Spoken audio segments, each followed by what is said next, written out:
Madilim pa na magising si Huli mula sa walang kapahingahang pagkakatulog. Nagdasal siya at nagtungo sa kusina habang inaalala ang mga nabasa niyang polyeto ng mga patotoo sa paghihimala. Ngunit wala siyang tagpuan 250 piso. Ang natamo lamang niya ay ang sulat ng ama na humihingi ng 500 piso bilang pantubos.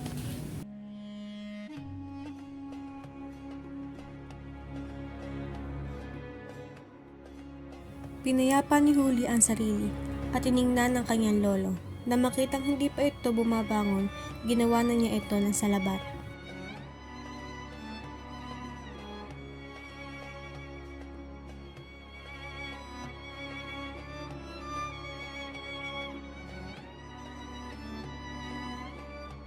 Maya-maya sa pagliwanag ng umaga, nakita na lamang ni Huli na nakamata sa kanya ang kanyang mahal na lolo nang walang kakibo-kibo.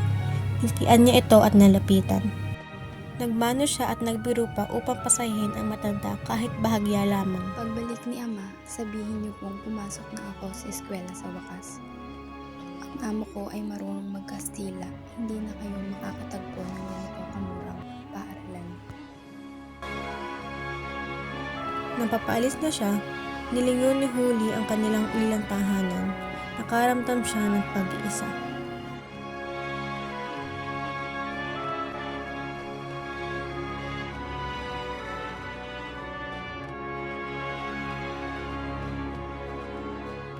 Bihis na bihis ang mga bata at matatanda na papunta sa Misa Mayor.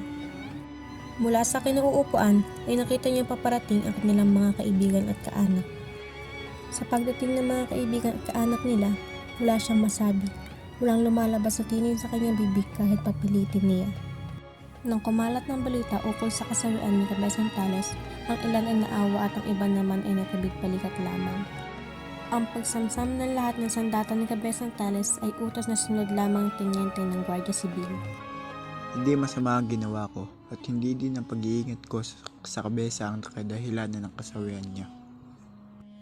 Naniniwala si Hermana Penchang ang matandang pinaglilingkuran ni Huli.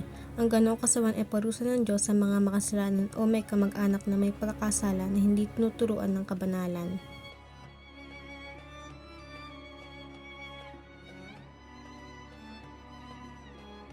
Kaya ikinulong si Huli sa bahay at hindi pinayagang makabalik sa nuno. Kinakailangan niya basahin na ulit-ulit ang polyeto.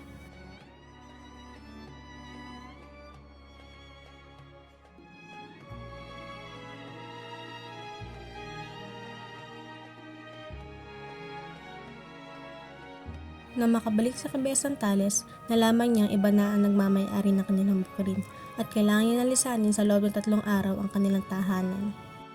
Hindi nakapagsalita si Cabezon Tales, naupo sa tabi ng napiping ama at naghari ang katahimikan sa tahanan ng Cabeza.